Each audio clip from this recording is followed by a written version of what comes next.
Hello, I'm Shauna. Welcome back to the channel. Today we're going to be talking about perfectionism and how it applies to the realm of shopping and consumerism. I think perfectionism overall is kind of seen as a good thing, and that's how you get ahead in life. And people who are perfectionists or have perfectionist tendencies are the kinds of people who are going to get ahead in life. And we're going to talk about it today. So in the first part of the video, we're going to talk about what perfectionism is, and then in the second half, we're going to apply it to shopping. So this is going to be a big video, and I just want to get started. A lot of the information for this section is from this book, When Perfect Isn't Good Enough. It's from an MD and a PhD, and if you are interested in perfectionism, this is also it's information in a workbook, and I think it's pretty good. When writing about perfectionists, they say that they have standards and expectations that are very difficult or impossible to meet. Their standards usually interfere with performance. Perfectionism is usually associated with other problems like anxiety and depression. And so they list a few common traits of perfectionism, which are all or nothing thinking. So almost perfect or anything shy of perfect is a failure. Highly critical, unrealistic standards, results-focused, fear of failure. One of the things that these two authors talk about is inappropriate standards and inappropriate comparisons. So comparing yourself to somebody who already is at the height of their game, or somebody who is, let's say, 5 steps ahead of you, that wouldn't be accurate. It'd be like saying in your first week of tennis lessons, comparing yourself to one of the pros, or even somebody that like your sister who has been playing tennis for 2 years. That would not be an appropriate comparison. One thing I learned about perfectionism is that it doesn't have to apply to your whole life in order for you to be a perfectionist or have those kinds of tendencies. It can really manifest or consolidate in one area. And this is why I want to bring it up, because when we kind of talk about shopping and our shopping habits, you might not be a perfectionist in other areas of your life, and it might just manifest here. And we might not necessarily be aware of it because we might not view ourselves as a perfectionist. The example I want to talk about is academia. I was in school. I was in a PhD until last year. To be at that level, it's, I would say, a high level of competitiveness. In order to get into basically any grad program in the country, you need an A- average. That's the reality of the situation. And when I was striving for A or A+ average or grades in classes, I did not consider my standards high or excessively high, because that was the playground. The school that I got into, if I had an A- average, there's a good chance I wouldn't have gotten it. And when you are at that level, there is very little margin for error. You blow one assignment, there goes your grade for the class. It can truly be that easy. And I remember in my senior year of university, when I was applying for master's programs, I was not doing well in a class, and doing well was like a B+, I think, at that time. And I went to my supervisor and I said, "Hey, I'm just not cutting it in this class. What do I do? Do I push through? Whatever." And she was like, "You're not going to need to drop it. If you want to get into grad school, you need to drop it. You pick up a course at the second end of the semester and you kind of pray a little bit." And I did it. And in my field, undergrad is maybe a little bit different, but in my field where I saw myself in academia for the rest of my life, where you get your PhD matters. It matters a lot, actually, unfortunately. And it matters so much that people in my field would go to American schools in order to compete or to be more competitive, kind of on a more North American level, so they could go to schools in the US and in Canada. And Canadian grads were regularly, or even Canadian professionals were regularly looked over for Harvard and Yale grads, pretty regularly. This is the level that you're competing at. And sometimes getting into the best Canadian program doesn't even mean you'll get hired anywhere. You don't have to be in grad school or a pro athlete in order to be a perfectionist about your career or other areas of your life, because it's so true that so many careers are competitive. And especially if you're an entrepreneur or you've opened your own business, there are so many other chefs or fashion labels out there. And even with that aside, or even if you want to be a lawyer or a profession, a teacher where there's lots of competition and you just want to get hired, this happens in all fields. One thing about perfectionism is that it can seriously damage your self-esteem because of this all or nothing thinking, as well as this perception of failure. And more specifically, we tie our sense of self and our self-worth to our achievement, our ability to achieve, and the achievements that we have to date. And you also believe that other people judge you based on your achievements. And I think that this can apply to something like a no-buy, in feeling like a failure if you don't do it perfectly, but also this fear of other people judging you in if you've completed your no-buy or not, or if you've, done it the right way. This is one of the reasons why perfectionism is linked to anxiety and depression, is because of the self-esteem and how we link our self-worth and our achievement to our sense of self, and we link those things together. So now we're going to apply some of these things to shopping and kind of related projects. The first thing I want to talk about is all or nothing thinking. And I saw this all the time. I still see it today, but I saw it more when I was on a no-buy and, actively connecting with people who were on a no-buy as well. And this type of thinking can prevent you from starting a project. So it can prevent you from starting a no-buy or changing your shopping habits, kind of dipping your toe into that realm at all, because you can be afraid of doing it wrong. So you don't do it at all. Unless I can do it perfectly, I'm not going to do it. Or unless I can find the best approach or the best way to do it, I'm not going to do it.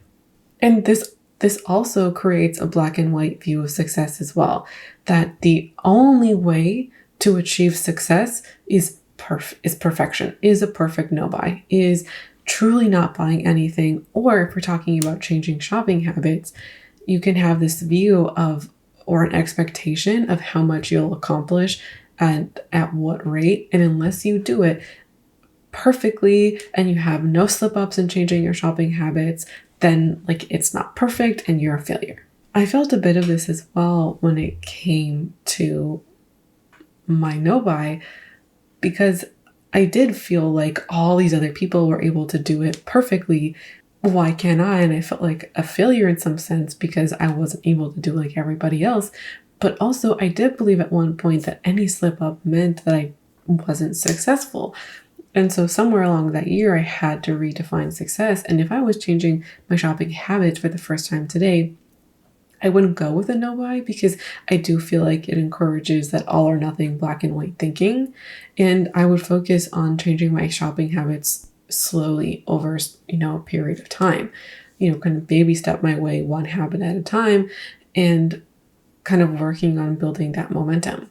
Generally speaking, but this applies to changing your shopping habits as well, when you make mistakes, these often teach you significantly more than if you were to just achieve successes every step of the way.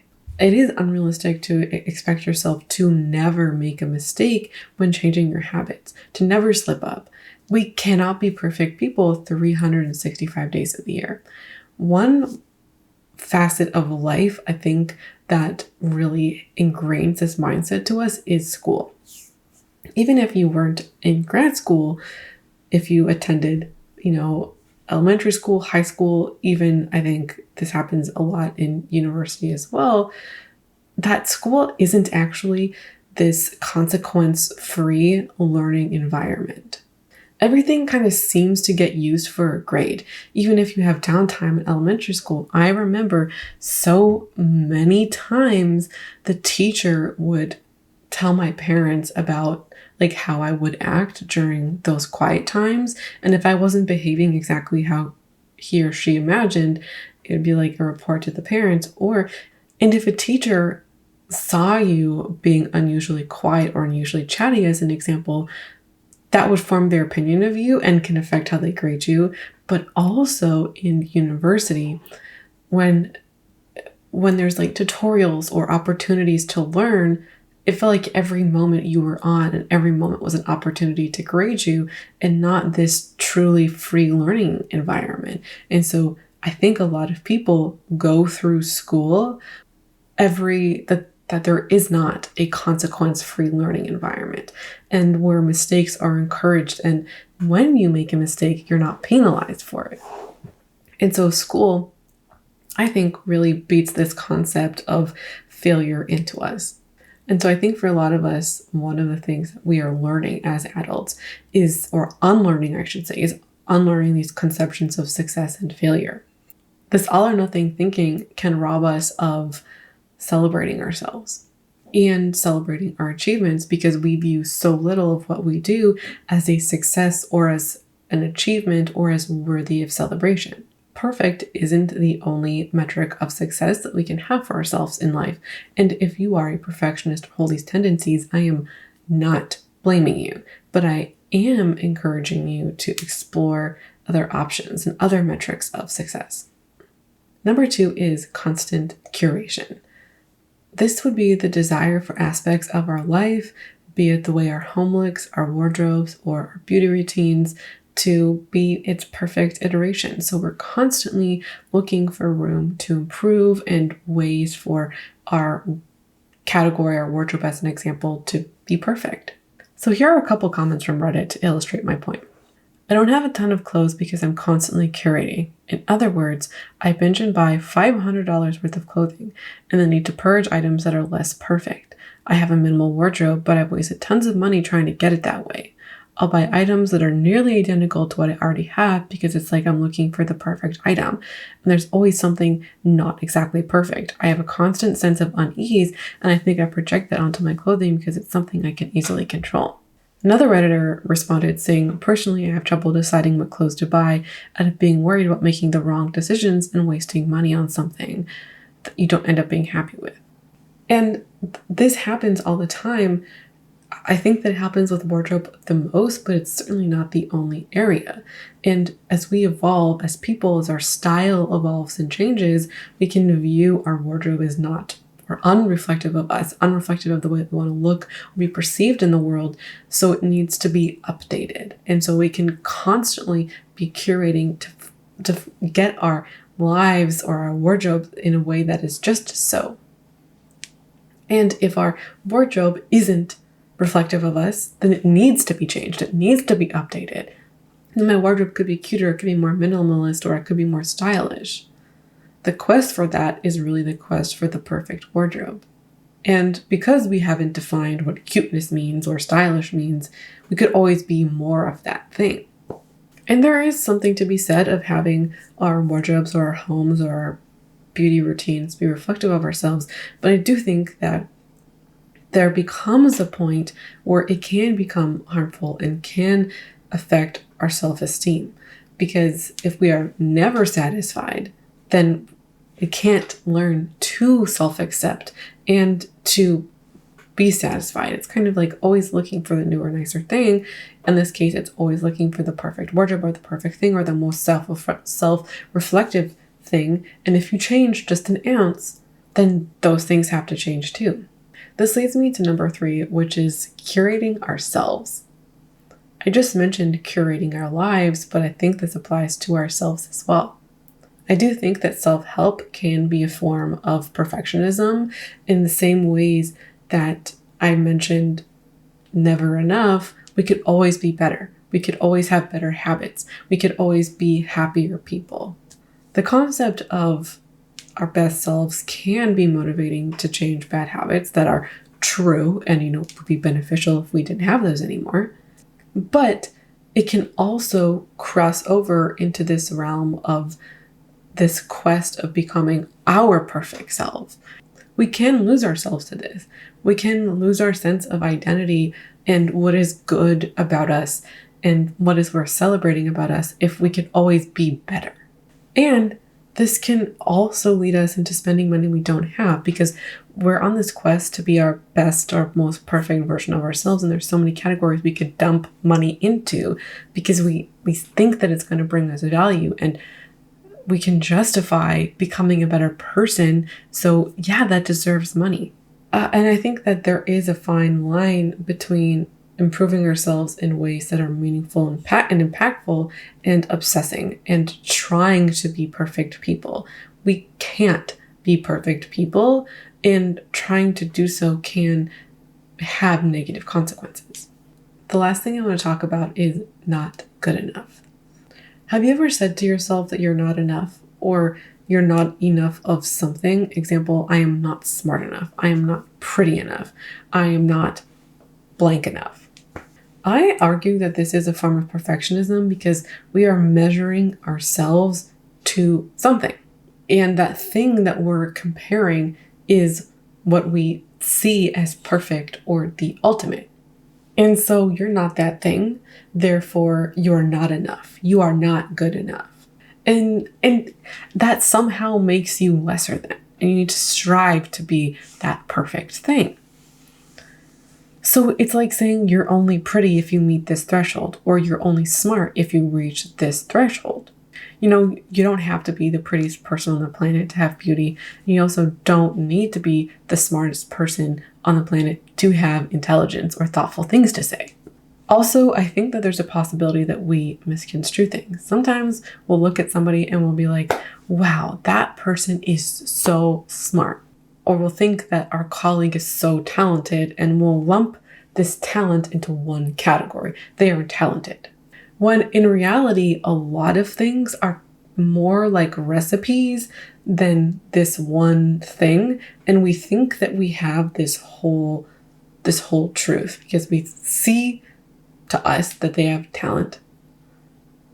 But we don't actually know if they do have talent, or their talent is composed of the things that we think it is. And so when we say, oh, this person is so talented, it can often be the thing that we feel deficient in, like they have the thing that we don't have. So we don't feel smart. And the thing that makes them talented is their intelligence.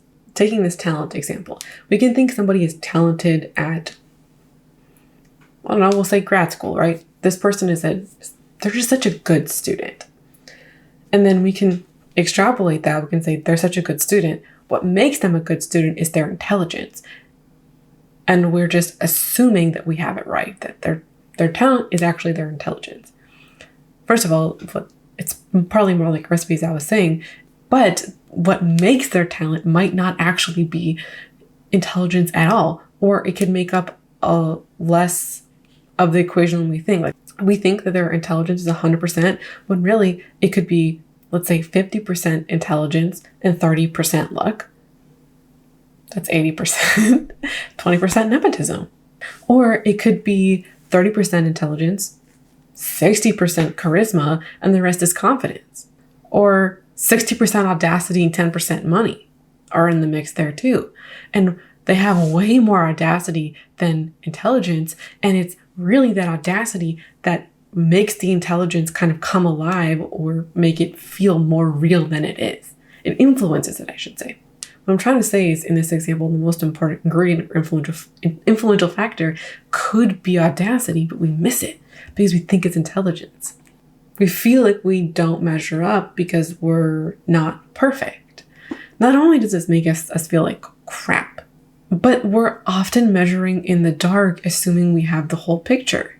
We also miss this in ourselves. We think that we're not intelligent, or we think that we're not pretty, or we're not, creative, insert whatever word you want to say, but we can't actually see how those things are in reality in ourselves, that we are creative people and that we are intelligent people. And if we needed to improve, it might not be creativity or intelligence, it might be confidence or audacity. The same thing applies to us. I want to mention one last thing before we leave that might be the most important thing I say here. Even if your performance isn't affected by your perfectionism reduces your ability to enjoy what you're doing. If we are constantly comparing ourselves, and I'll take one about beauty as an example. If you're, I'm not pretty enough or I don't look like them, you can't appreciate your own beauty. Maybe you don't look like that. Maybe they are truly prettier than you are. Doesn't matter, because that kind of comparison blinds you to your own beauty and affects your self-worth. I've been kind of giving you examples, kind of more abstract about more like character traits. But when it comes to things like shopping or shopping habits or no buys, those things we could say, you know what, they're doing it better than we are, or they have it all together. We can't appreciate how far we've come or how we're doing, or the things that we're doing that are successful, the things that are working.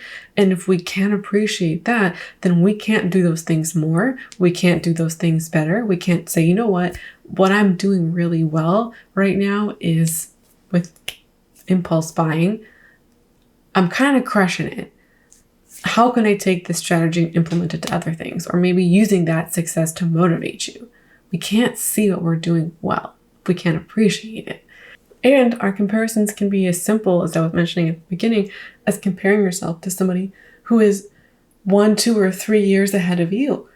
It would be truly shitty of me to look at somebody who is 5 or years ahead of me in terms of changing their shopping habits or their research or knowledge about habits. I'm not 5 or 10 years out. I'm more like 2 or 3 years out. When people say comparison is the thief of joy, this is part of what they're talking about. That wraps up our video today, and I hope you enjoyed this conversation about perfectionism. And I hope that this gave you some things to consider if you have been trying to or interested in changing your shopping habits. So that's it for me. Thank you for watching, and I hope to see you again around here soon. Bye.